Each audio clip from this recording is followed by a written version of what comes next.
எல்லோருக்கும் வணக்கங்க. நான் பாரம்பரிய ஜோதிடர் பா ரவிக்குமார். இப்போ நாம் பார்க்கக்கூடிய ஒரு தலைப்பு அப்படின்னு பார்த்தீங்கன்னா, சுக்கிரனுடைய பெயர்ச்சி பலன்களை பற்றி தான் இந்த காணொலியில் பார்த்துட்ருக்குறேங்க. செப்டம்பர் மாதம் 14ஆம் தேதி வரை கடகராசிக்கு வரக்கூடிய இந்த சுக்கிர பகவானாகப்பட்டவர் 12 ராசிகளில் பிறந்தவங்களுக்கு, அதாவது மேச ராசியிலிருந்து மீன ராசி வரை பிறந்தவங்களுக்கு என்னென்ன மாற்றங்களை கொடுக்க போறாரு அதை பற்றி தான் இந்த காணொலியில் நம்ம கொஞ்சம் ஆதாரபூர்வமாக பார்த்துக்கிட்டு இருக்கிறோங்க. பொதுவாக விருச்சக ராசி, மேச ராசி, இந்த 2 வீட்டுக்குமே அதிபதி யாருன்னா செவ்வாய் பகவான். உங்கள் வீட்டுக்கு அதிபதி செவ்வாய் பகவான். அப்போ இந்த செவ்வாய் பகவானுடைய ராசியில் பிறந்தவங்களுக்கு இந்த சுக்கிரன் அப்படியாப்பட்டவர் என்னென்ன பலன்களை கொடுக்க போறாரு, கிட்டத்தட்ட இந்த 25 நாளைக்கு என்ன மாற்றங்கள் நடக்க போகுது அதை பற்றி தான் இந்த காணொலியில் பார்த்துட்டு இருக்கிறோம். பொதுவாக விருச்சக ராசி அப்படின்னு பார்த்தா திறம் ராசி. திறத்துக்குடியவன் பார்த்தா 3-8 கூடியவன் மாரகாதிபதி. இப்போ பொதுவாக பார்த்தீங்க அப்படின்னா சனி திசை புதன் திசை எப்பயுமே பொதுவாக எல்லா விருச்சிக ராசியில் பிறந்தவங்களுக்குமே பொதுவாக, அதாவது சனி திசை புதன் திசை இது உங்களுக்கு மாரக திசை. மாரக திசையில் நிச்சயமாக நற்பலன்களை கொடுக்கவே மாட்டார். உடல் உபாதிகளை கொடுப்பாரு, தொழில் சார்ந்த விஷயங்கள் நஷ்டத்தை கொடுப்பாரு. அது போக பார்த்தா சில விஷயங்கள் நமக்கு கைக்குடி வர வேண்டிய விஷயம் கூட காலதாமதம் பண்ணுவார். இதே நீங்கள் பார்த்தீங்கன்னா இன்னைக்கு ஒரு 3வது ரவுண்டு 7 நடக்கக்கூடிய காலத்திலலாம் இந்த மாரக திசை நடந்துட்டு இருந்தால் ஆயுள் காலம் கூட முடிச்சுட்டு போயிடுவார். பொதுவாக எப்பயுமே நல்ல மைண்டில் வச்சுக்கோங்க. அதாவது விருச்சக ராசியில் பிறந்தவங்களுக்கு சனி திசை புதன் திசை, அது திசையோ புத்தியோ அந்தரமோ இது நடந்ததுன்னா நிச்சயமாக உங்களுக்கு நல்ல பலன்களை கண்டிப்பாக கொடுக்க மாட்டார். அப்படியேப்பட்டவருக்கு பார்த்தீங்கன்னா இப்போ இந்த சுக்கிரனாகப்பட்டவர் இந்த செவ்வாய்க்கு எப்படியாப்பட்டவர் அப்படி பார்த்தா நட்புக்குடைய ஒரு கிரகம். சுக்கிரன் செவ்வாய் 2மே நண்பர்கள், நட்புக்குடைய கிரகம். அப்ப நட்புக்குடைய கிரகம் போது எப்பவுமே பார்த்துட்டீங்க அப்படின்னா இன்னைக்கு விருச்சக ராசிக்கு சுக்கிரன் நண்பன் தான், நட்பு கிரகம் தான்.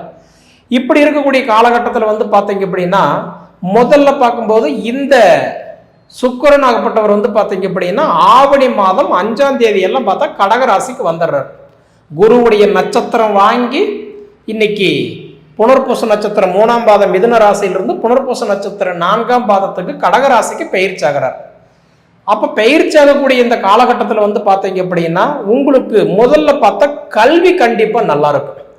இப்ப குழந்தைங்கள்லாம் படிச்சுட்டு இருக்காங்க அப்படின்னு பார்த்தா முதல்ல காலேஜை விட, அதாவது முதல் கல்வி அப்படி பார்த்தா முதல் கல்வின்றது பார்த்தீங்கன்னா கிட்டத்தட்ட ஸ்கூல் படிப்பு. அவங்களுக்கெல்லாம் பார்த்தீங்க அப்படின்னா விளையாட்டுல, ஸ்போர்ட்ஸில், இன்னைக்கு இந்த மாதிரி டிராயிங் காம்படிஷனில் இந்த மாதிரிலாம் பார்த்தீங்கன்னா அவங்களுக்கு கண்டிப்பாக அவங்களுக்கு ஏதோ ஒரு வகையில் மெடல், 2வது அவங்களுக்கு ஏதோ ஒரு சுச்சுவேஷனில் அந்த அளவுக்கு கைத்தட்டல், பாராட்டுகள் இதெல்லாம் நடக்கிறதுக்கு உண்டான வாய்ப்பு உண்டு.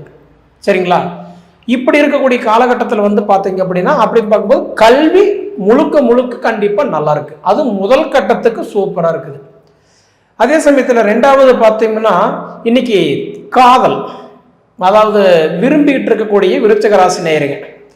பொதுவாக பார்த்தா நான் ஒரு பையனை விரும்புகிறேன், நான் ஒரு பொண்ணு விரும்புகிறேன், எங்களுக்குள்ளார நல்லா இருந்த காதல் இப்போ தடையாகி போச்சு, எங்களுக்குள்ளார ஏதாவது இந்த அண்டர்ஸ்டாண்டிங் கிடைக்குமா அப்படின்னு நினைக்கக்கூடியவங்களுக்கு பார்த்தா, அதாவது 9ஆம் இடம் பொதுவாக பார்த்தீங்க அப்படின்னா இப்போ 9ஆம் இடத்துல சுக்கிரன் அதாவது இருக்கிறார்.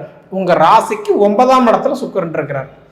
அப்போ 9ஆம் இடம் அப்படின்னு எடுத்துக்கிட்டீங்கன்னு வச்சுக்கோங்களேன். பொதுவாக நம்ம என்ன சொல்றோம், 9ஆம் இடம்ன்றது தந்தையுடைய இடம், பிதுருஸ்தானம், அது போக பாக்கியஸ்தானம்.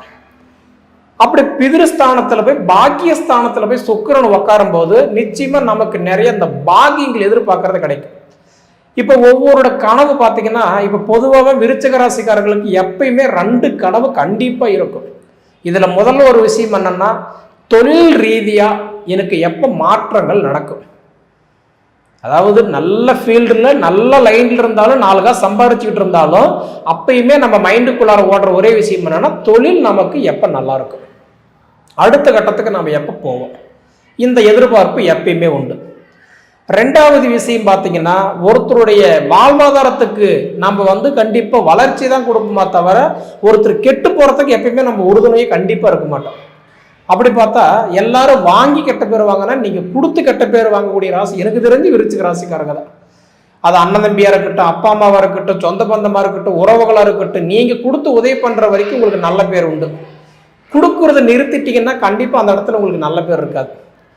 அப்போ எப்பயுமே பார்த்தீங்கன்னா ஒருத்தட்ட கையேந்தி நம்ம நிற்கக்கூடாது அப்படின்ற ஒரு எதிர்பார்ப்பு எப்பயுமே உங்ககிட்ட நிறைய இருக்கும். இப்படி இருக்கக்கூடிய விருச்சிக ராசிக்காரங்களுக்கெல்லாம் பார்த்தீங்க அப்படின்னா, இப்போ உங்களுக்கு சுக்கிரன் உங்கள் ராசிக்கு 9வது இடத்துக்கு வர்றதுனால, அதாவது இந்த கணவன் மனைவிக்குள்ளார அண்டர்ஸ்டாண்டிங்லாம் பெருகும். 2 பேர்த்துக்குள்ளார அந்த அண்டர்ஸ்டாண்டிங் கண்டிப்பாக நல்லா இருக்கும், அன்னுனி நல்லா இருக்கும். இதுக்கு முன்னாடி பார்த்தா, அதாவது கணவன் பேச்சு மனைவி கேட்காம, மனைவி பேச்சு கணவன் கேட்காத, 2 பேர்த்து பேச்சு அப்பா அம்மா கேட்காத, இல்லை அவங்க பேச்சு நாம் கேட்காது, ஏதோ ஒரு சுச்சுவேஷனில் உங்களுக்குள்ள சின்ன சின்ன இந்த மன வருத்தம், மன வலி, மன போராட்டங்கள் இருந்துகிட்டு இருந்தால் கூட கண்டிப்பாக இந்த காலகட்டம் பார்த்தீங்க அப்படின்னா கண்டிப்பாக கணவன் மனைவிக்குள்ளார ஒரு அண்டர்ஸ்டாண்டிங் கிடைக்கும். கணவன் மனைவிக்குள்ள அண்டர்ஸ்டாண்டிங் எதிர்பார்க்கலாம். அதே மாதிரி இந்த காதலர்கள் எல்லாம் பார்த்தீங்க அப்படின்னா நிச்சயம் உங்களுடைய ஜாதக ரீதியாக உங்களுக்கெல்லாம் நல்லா இருந்துச்சு அப்படின்னா கண்டிப்பாக உங்களுடைய காதல் கண்டிப்பாக இந்த 25 நாளில் உங்களுக்கு சக்ஸஸ் ஆகிறது கூட ஒரு வாய்ப்பு உண்டு. இது போக பார்த்தீங்க அப்படின்னா பொதுவாக விருச்சிக ராசி அப்படின்னு எடுத்துக்கிட்டீங்கன்னு வச்சுக்கோங்களேன்.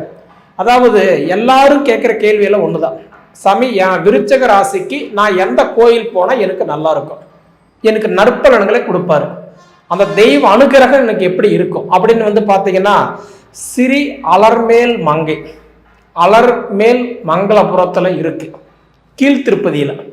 அங்கே நீங்கள் போயிட்டு வாங்க, கண்டிப்பாக சொல்கிறேன் உங்கள் வாழ்க்கையில் மிகப்பெரிய மாற்றத்தை பார்க்கலாம். எப்பயுமே ஒரு விஷயம் முதல்ல வந்து பார்த்தா நம்ம குலதெய்வத்தினோட வழிபாடு நமக்கு கண்டிப்பாக இருக்கணும். குலதெய்வத்தினோட வழிபாடு இருந்து அதனுடைய அனுகிரகம் பெற்று நம்ம ராசிக்கு உகந்த ஆலயத்துக்கு மட்டும் நம்ம போயிட்டு வந்துகிட்டு இருந்தோம்னா கண்டிப்பாக 3 விஷயம் நம்ம வாழ்க்கையில் பார்க்கலாம். வளர்ச்சி பார்க்கலாம், தொழில் ரீதியான மாற்றங்கள் பார்க்கலாம், நமக்குன்னு ஒரு சொந்த மண்மனை வாங்கி அதாவது இந்த பிரபஞ்சத்தில் நம்ம கௌரவமாக வாழலாம். இப்போ வந்து பார்த்தீங்க அப்படின்னா பொதுவாகவே விருச்சிக ராசிக்காரங்களுக்கு வந்து நான் சொல்கிற மாதிரி கல்வியில் மாற்றம், 2வது உங்களுக்கு ஹெல்த் மாற்றம், திருமணம் மாற்றங்கள் ஏற்படக்கூடிய நேரம். பொதுவாக இதை கடந்து பார்த்தீங்க அப்படின்னா உங்களுக்கு நிச்சயமாக அதாவதுன்றது ஏதோ ஒரு எதிர்பார்ப்பு இல்லாத மனசு யாருமே கிடையாது. அப்போ நம்ம ஒவ்வொருத்தருக்கும் ஒரு எதிர்பார்ப்பு இருக்குது. அந்த எதிர்பார்ப்பும் இப்போ நடக்குமா? வாய்ப்பு கொடுத்தா தான் யாராக இருந்தாலும் வாழ முடியும், ஜெயிக்க முடியும். வாய்ப்பே கொடுக்கலன்னா யாராலையும் ஜெயிக்க முடியாது இல்லைங்களா? அப்படி பார்த்தீங்கன்னா உங்களுக்கு அந்த வாய்ப்புன்றது இந்த 25 நாள் பார்த்தா உங்களுக்கு சூப்பராக இருக்குது. அப்படி பார்க்கும்போது இன்னைக்கு அதாவது சுக்கிர பகவான் வந்து உங்கள் ராசியை 5ஆம் பாவகமாக பார்க்குறாரு. 5ஆம் பாவகன்றது என்ன சொல்கிறோம்? புத்திரஸ்தானம், பூர்வ புண்ணியஸ்தானம். இப்போ புத்திரஸ்தானம், இப்போ நிறைய பேருக்குலாம் குழந்தை பாக்கியம் எல்லாம் இல்லைங்க, தடையா இருக்குது, நான் போகாத கோயில் இல்லை, கும்பிடாத தெய்வம் இல்லை, வைக்காத வேண்டுதல் இல்லை, செய்யாத பரிகாரம் இல்லை, எல்லாம் செஞ்சுட்டேன், எனக்கு ஒரு குழந்தை பாக்கி குறையாவே இருக்குங்க, ஆண் இருந்து பெண் இல்லை, பெண் இருந்து ஆண் இல்லை, ஏதோ ஒரு வகையில் எனக்கு குழந்தை குறைய இருக்குதுன்னு சொன்னாலும் சரி, பூர்வ புண்ணிய ஸ்தானத்தில் சொத்து பிரச்சனை இருக்குதுங்க, சொந்தம் பிரச்சனை இருக்குது, அன்னுனி பிரச்சனை இருக்குது, ஏதோ ஒரு வகையில் மனசார்ந்த விஷயங்கள் பிரச்சனை இருக்குதுன்றீங்களா? கண்டிப்பாக இந்த 25 நாள் உங்களுக்கு ஓரளவுக்கு நல்லாவே இருக்கும். பொதுவாக 25 நாள் விருச்சிக ராசிகளை பிறந்தவங்களுக்கு கண்டிப்பாக உங்களுக்கு அந்த மன உளைச்சல் உங்களுக்கு கொஞ்சம் சரியாகும். ஓரளவுக்கு மனசில் ஒரு திருப்தி ஏற்படும், சந்தோஷங்கள் கண்டிப்பாக கொடுக்கும். சரிங்களா?